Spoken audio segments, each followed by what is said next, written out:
presidente da Câmara dos Deputados, Eduardo Cunha, vai falar agora ao vivo. Então vamos ouvir. Boa tarde a todos, mais uma vez.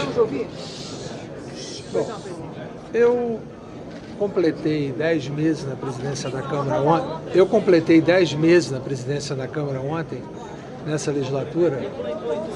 E durante esses 10 meses, praticamente em todos os lugares do Brasil que eu andava, a gente só via uma coisa: as pessoas cobrando posicionamento sobre suposto pedido de impeachment.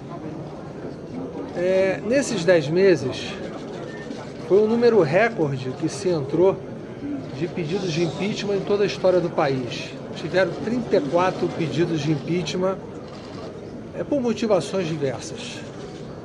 Todos são testemunhas que o meu posicionamento sempre foi coerente na minha argumentação e sempre foi de natureza técnica.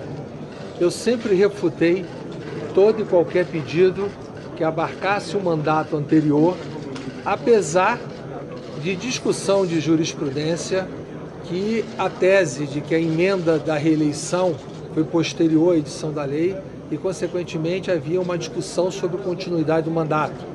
Inclusive, realçada numa decisão do Supremo Tribunal Federal, onde um mandato de segurança sobre a cassação de um parlamentar se deu à decisão relatada pelo ministro Celso de Mello e confirmada no plenário, entendendo que o mandato tinha continuidade.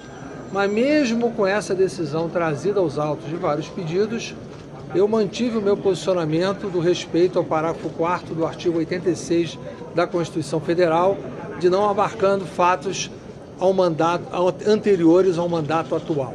Esse sempre foi o meu posicionamento e, baseado nisso, dos 34 pedidos eu já havia rejeitado 27. Alguns outros por erros formais e alguns outros basicamente por essa motivação. Havia me comprometido a todos a fazer o processo de decisão até o fim do mês de novembro e pretendia tê-lo feito na segunda-feira de manhã. Já estava a decisão tomada, pronta e assinada com a Secretaria-Geral da Mesa com relação às decisões que eu estou anunciando hoje. Não o fiz segunda-feira, única e exclusivamente porque mudaram o conteúdo da mídia com aquela divulgação daquela situação absurda que foi a manchete de todos os jornais de segunda-feira, o que de uma certa forma eu entendi como um constrangimento, já que toda a discussão e todos os pareceres estavam nos meus e-mails. E, consequentemente, de repente eu recebo um e-mail sábado com o parecer final já revisado e, efetivamente, acontece aquilo no domingo e a gente está vendo aí invasões, enfim, de privacidades que possam ter vazado, e eu até atribuo um pouco o que aconteceu segunda-feira, a certeza que eu iria tomar essa decisão segunda-feira. Por outro lado, na segunda-feira eu não tomei por isso e na terça eu não quis tomar para não misturar com a decisão do Conselho de Ética. Consequentemente, ontem nem abri a sessão da Câmara, deixei que o Conselho de Ética andasse até a hora que o Congresso que marcou a sua sessão começasse, para mostrar que eu estou absolutamente distante desse processo, a defesa feita pelo meu advogado e por aqueles que acreditam na minha defesa e que efetivamente exerceram o poder de decidir. Consequentemente, dos 7 pedidos que eu me comprometi a decidir até o fim de novembro, na realidade eu proferi decisões sobre 5. 2 eu não ainda decidi e acho que será desnecessário no momento de decidir, que é o do deputado Francisquini, e um último que entrou muito retardado, que a argumentação é mais ou menos idêntica aos que eu já apreciei. E não teria sentido você dar 2 despachos iguais. Dos demais 5 que estavam, um é a própria desistência do primeiro pedido de impeachment formulado pelo Hélio Bicudo. Na realidade, aquele primeiro eu iria negá-lo com a precisão de que a argumentação não estava precisa e se reportava ao mandato de 2014. Então não via razão para acolher. Rejeitei também o do Movimento Brasil Livre, pelas mesmas razões, e rejeitei 2 do mesmo advogado, se eu não me engano, Luiz Carlos Crema. Um, apesar da sua fundamentação correta, mas tratava-se do ano de 2014, e é o mesmo entendimento. E ele entrou com outro, tratando-se do ano de 2015, porém A argumentação não está tipificada, ele não tipificou nenhuma conduta que pudesse ser efetivamente alcançada pela Lei 10.079. Quanto ao pedido, que eu diria a vocês o mais comentado por todos vocês, formulado também pelo Dr. Hélio Bicudo e os advogados que o acompanham, contra esse eu proferi a decisão com o acolhimento da denúncia. E esse acolhimento se deu basicamente porque ele coloca, e a cópia do parecer está aqui definitivo, são 22 páginas de parecer, que está sendo levada à publicação hoje, que eu vou mandar distribuir a cópia para todos vocês. Ela se dá basicamente, trata-se da argumentação de 2014, porém a de 2014 foi por mim refutada, porém a argumentação para o ano de 2015, ele traz a edição de decretos sem números, no montante de 2,5 bilhões de reais, que foram editados em descumprimento à lei orçamentária, afrontando a Lei 10.079 no seu artigo 10º, parágrafos 4º e 6º. Consequentemente,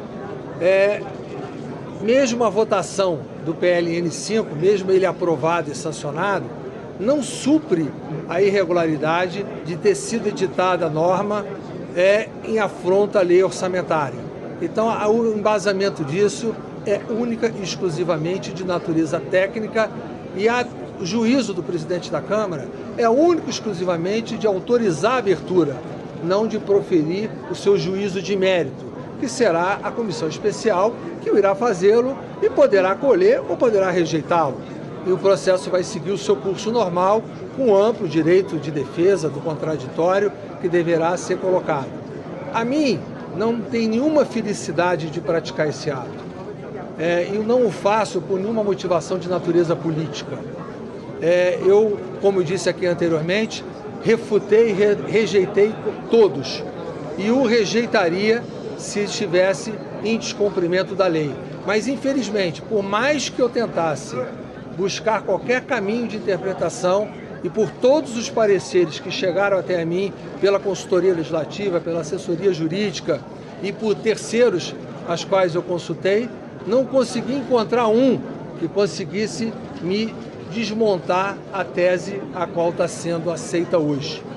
E eu não faço isso com nenhuma felicidade. Eu sei que isso é um gesto delicado, no momento que o país atravessa uma situação difícil, que a economia passa por uma crise, o governo é um governo que passa por muitas crises de natureza política, de natureza econômica, tendo que hoje votar um projeto para alterar a meta do superávit, transformando uma diferença de 119 bilhões de reais. Não causa felicidade a ninguém isso, mas ao mesmo tempo é uma forma também que com essa decisão esse processo seja de uma certa forma enfrentado. E se ele for enfrentado e for aceito, vai ter o Congresso soberano para legislar. E se ele não for aceito, também acabará-se esse tipo de discussão no país e você poderá voltar dentro da normalidade. Então, isso acabará sendo uma forma que o país vai ter que enfrentar e resolver esse tipo de situação. Não tem condições de postergar mais. E não combinaria comigo, eu não ficaria com isso na gaveta sem decidir. Porque esse pedido entrou em 14 de outubro. E de 14 de outubro para 30 de novembro foram 45 dias.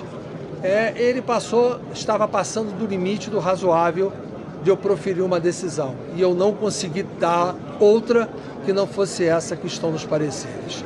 Então era esse o comunicado que eu queria fazer a vocês, lamentando profundamente o que está ocorrendo e dizendo que não tenho nenhuma felicidade no ato que eu estou praticando.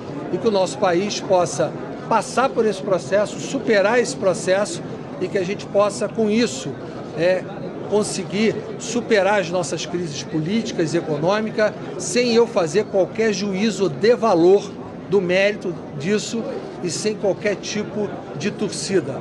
A minha posição será a mais isenta possível com o seu encaminhamento. Obrigado.